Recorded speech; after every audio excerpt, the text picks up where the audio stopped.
साधक आगे चला जाए, से रहित हो जाए। निस्निर्दुष्टुर्भियानि अभी है ना, उपसर्ग है निस। निर्मान मोह, मान और मोह से रहित हो जाए। जित संग दोषा, संग दोष को जिसने जीत लिया है। मैंने कुसंग में नहीं पड़ता, कुसंग में कुसंगियों का जो परमात्मा के विरोधी लोग हैं, जो मार्ग के पथिक नहीं है, उनसे दूर रहता है। और संग तो गुणों का भी है, ये रजोगुण तमोगुण ये भी गुण ही है, ये भी संग, इन्हीं का गुण भी संग है। रजोगुणी व्यक्ति का जो है धन वही है, तमोगुणी का धन उसका तमोगुणी है, सतोगुणी का सतोगुण है। भगवान ने कहा देवी संपदा और आसुरी संपदा, 16वें अध्याय। भगवान ने कहा जो आसुरी राक्षसी प्रवृत्ति के लोग हैं ये उनका धन है, ये उनकी प्रॉपर्टी है। तो नहीं, मैं ठीक हूँ, मैं जैसा हूँ, मैं बस सब प्रकार से परफेक्ट हूँ, फिट हूँ। और उधर जो देवी संपदा वाले हैं वो कहते हैं भाई हम ठीक हैं, उनके अंदर दिव्यता है, दिव्य गुण है। तो इसी प्रकार से यहाँ भगवान कहते हैं संग दोष से रहित है। एक तो व्यावहारिक संग है मनुष्यों का, जो अपने विचार के नहीं, जो भगवान के विरोधी लोग हैं उनका संग नहीं करना। दूसरा अध्यात्म दृष्टि से देखेंगे तो रजोगुण तमोगुण का संग भी, ये भी बांधने वाला है। कहते हैं बेड़ी तो चाहे सोने की हो चाहे लोहे की हो, बेड़ी तो बेड़ी ही है, बंधन में है ही। सोने से बेड़ी से क्या होगा, कोई फायदा नहीं, तो बंधन में है ही।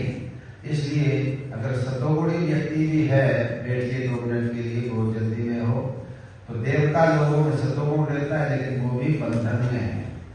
इसलिए भगवान ने कहा ये भी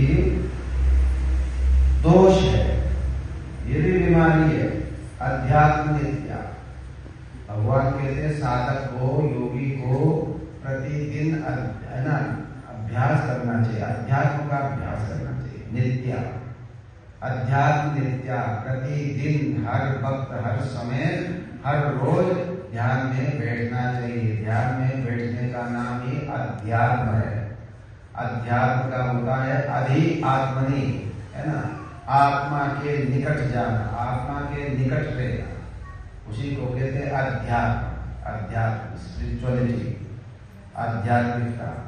तो परमात्मा की ओर जब हम उठते हैं, अपनी आत्मा की ओर उठते हैं, उसी को आध्यात्म कहते हैं। तो यहाँ भगवान कहते हैं अध्यात्म नित्या, प्रतिदिन साधक को ध्यान में बैठना चाहिए नित्य, तभी परमात्मा का ज्ञान होगा। जो ध्यान में नहीं बैठेगा तो सवाल ही पैदा नहीं होता वो परमात्मा को प्राप्त करे या जान सके।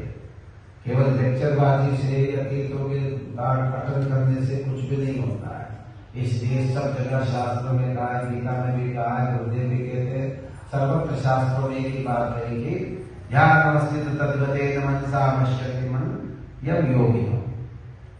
भगवान विष्णु की स्तुति में आया है कि योगी लोग उस परमात्मा को अपने ध्यान में स्थित होकर के अपने हृदय क्षेत्र में देखते हैं। ध्यान अवस्थित मनसा पश्यन्ति यम योगी।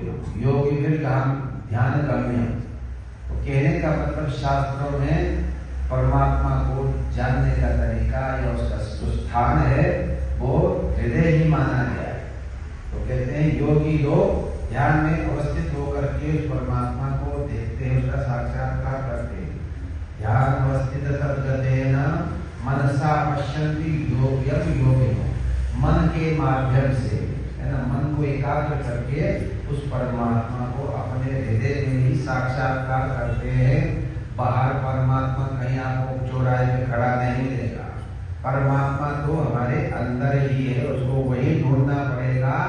वही योग का मार्ग है। योग बताता है परमात्मा को अंदर ढूंढो, बाहर परमात्मा नहीं है, बाहर तो जगत है, जगतपति तो अंदर है। इसलिए भगवान कहते प्रतिदिन ध्यान करना चाहिए। विनिवृत्त काम, अपनी कामनाओं से मुक्त हो जाए, विनिवृत्त हो जाए, निवृत्त हो जाए। कामनाएं ही हमारे जीवन की परेशानी के कारण है। इच्छा है, ये इच्छा, ये इच्छा, ये चाहिए, ये चाहिए, ये चाहिए। तो इन इच्छाओं के कारण से ही जीव परेशान और दुखी होता है। इच्छा की पूर्ति होती नहीं है तो परेशानी होती रहती है, उसको बीमार होता है, तरह तरह के उसके उपद्रव शुरू हो जाते हैं जीवन में। आगे भगवान कहते